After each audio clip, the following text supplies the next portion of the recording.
All right, this video will go over the Social Studies GED test and give you an overview of the kind of questions you can expect to find on the test and the kind of questions you can safely ignore because they won't show up.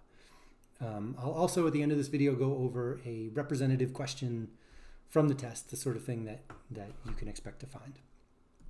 All right, so an overview of the test.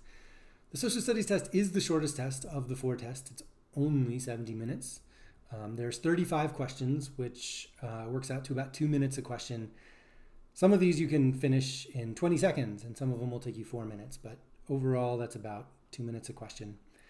Of the 4 tests, this one has the second highest passing rate. Only science has a higher passing rate than social studies. And there's no writing on this test. Everything is multiple choice or the kind of question that you can answer with a letter, maybe a number. All right, so what it covers. The 2 biggest parts of the test are civics and history. That's more than half the test. Civics is government, how the government is run, how the country is set up. The next biggest chunk is geography and map reading. And then there's like maybe 2 or 3 economics questions. You won't see a ton, but they're there. What is not on this test? Well, this test is not a memorization test. It's not like the kind of high school history tests that you probably had to deal with if you went to high school. There are no dates or people that you need to remember. So they won't ask you things like, what year did the Civil War start? Or who was president during the beginning of World War I? That sort of thing. Geography, you won't have to know where states are. They won't ask you to identify which state is Illinois or what the capital of Alaska is. There's really no names of anything that you'll need to know. You'll see a little star, a little asterisk there because it does help to know some stuff. We'll talk in a couple slides about what that is, but basically you can come into this test knowing very, very little and do okay. And that is because this is a reading comprehension test. The social studies test, just like the science test and the language arts test, are reading comprehension tests. This is a reading comprehension test about civics and geography and history and economics. The science test is a reading comprehension test about science. This is also a visual interpretation test. So it's like, can you comprehend this text or can you comprehend this map or chart or graph or political cartoon? There's always going to be one political cartoon. They're usually the harder questions, but you can expect to find one. It will help to know, this was the asterisk, what will it help to know? Major historical events. So things like wars, the Revolutionary War, the Civil War, World War I, II, et cetera, et cetera, et cetera. We have a lot of those in our history. The Great Depression, Civil Rights Movement, these are like big movements throughout history, big sort of events or time periods that get a lot of attention in history books. If you know like a basic idea of what these things are and kind of like when they happened, if you know that the Great Depression came after the Civil War, that's helpful. Do you need to know that the Great Depression started, in 1929 or whatever? No, you don't. It will help to know that the Revolutionary War was fought for our independence from England, and the Civil War was fought over slavery between ourselves, the North and the South, et cetera, et cetera. But this isn't the sort of test where you really need to dig deep and know, which generals were leading the Civil War. It's not that kind of a test. It also will help to know how the U.S. government works. So, 3 branches of government and what the Electoral College is and, how we elect senators and representatives, that sort of thing. If you know that stuff, it will help you. How do you prepare? Well, to prepare for this or any test, step 1 would be to take the practice test, the GED Ready test, which you can do on the GED website. It costs $6 and it is exactly like the social studies test that you'll take at a testing center, except it's half as long and considerably cheaper. But it's timed, the questions are exactly the same kind of questions, and when you're done, it will give you a score report to let you know what you had trouble with, so you know what to focus on when you're studying. So I always suggest step one in anybody's preparation is to take the ready test. You can also take classes. You can go to the GED website and find the classes section and put in your zip code, and there very well may be free classes near you at a community college or a school or someplace. You also might want to pay for classes. DIY workbooks. What I mean are like, the Kaplan books, the test prep books that you can buy on Amazon or Walmart or Target or whatever. And these are good. If you're like a self-motivated kind of person, this might be all you need.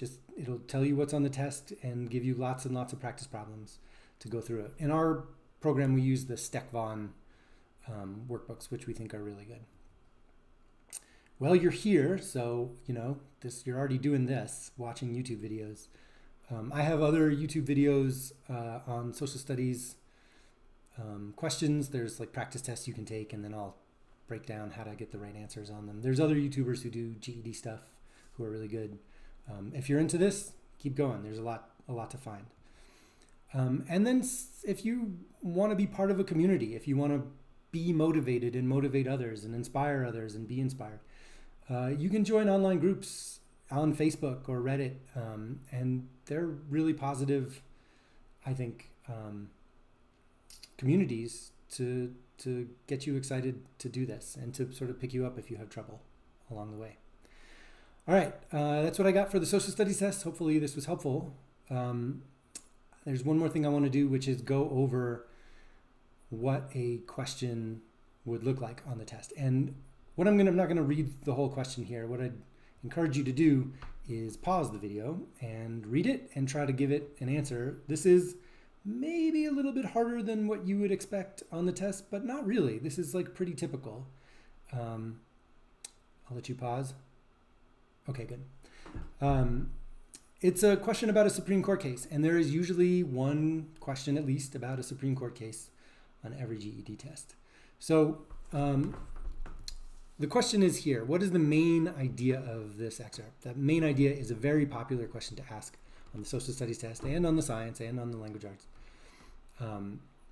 And this is pretty dense. This is very difficult writing. It's written by a Supreme Court lawyer, judge person from 100 years ago. So this is going to be pretty dense. To find the main idea, I'm looking for sort of like words that jump out at me. Things like fallacy, which means error. So there's been a mistake. A mistake in the argument, something about the assumption that separating two races stamps the colored race with a badge of inferiority. When they say colored race, they mean black people, African Americans. That's sort of the old way of saying it. They use the word Negro down here, which also is, nobody says that anymore. It seems to be what they're saying here is that somebody made an argument that was wrong, that said enforced separation, separating black people and white people stamps black people with a badge of inferiority. So it's wrong to think, it seems to be saying, that just because you separate black people and white people means that black people are below white people. And if it's true that if black people think that they have to sit in the back of the bus and therefore they should feel bad about that, that's because the colored race chooses to put that construction upon it. Like it's their fault for thinking that segregation is bad for them. The second part here says the argument also assumes that social prejudice may be overcome by legislation. Legislation is like laws, so that like laws beat prejudices.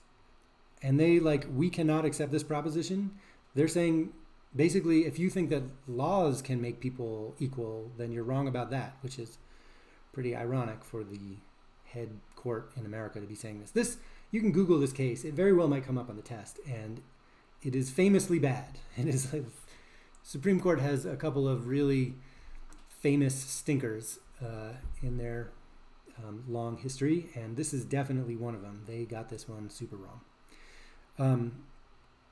So which is the wrong answer? That's how I'm going to go through all of these. I'm never going to first look for the right answer. I'm going to look for the wrong answer and see what I can eliminate and then choose from the best answers that are left. This one says it's a mistake to believe that segregation discriminates against black people or that laws can overcome racial segregation. Well, it's a mistake. That there's an echo of fallacy or error here. So that sounds pretty good. And it says it's sort of a mistake that laws can overcome racial segregation. And there's that word overcome. There's another echo. So this one's, I can't tell you why it's wrong. So we're going to keep A around, make it to round 2. Let's look at B. Previous attempts at fairly segregating black people and white people have failed, and new methods ought to be tried. I don't really see anything in here about anything before this. It's not previous. There's nothing about previous attempts to do segregation or fix segregation. So it's not B. It can't be B. Black people deserve equality under the law. I don't know. That one doesn't shriek wrong, but it definitely doesn't shriek right either. It doesn't seem to talk about what black people deserve. So I don't love C, but I'm going to keep it around. All citizens, black or white, have the right to vote, and that right should be enforced. It definitely is not talking about voting anywhere in here. So it's not B and it's not D. It's either A or C. And A seems pretty good. It seems like it's kind of echoes in modern language what this person is trying to say from 1896. And that is the right answer. The answer is A. All right. If it was helpful to go over this, look for my other videos on practice tests and how to think through them. Otherwise, good luck on the social studies test.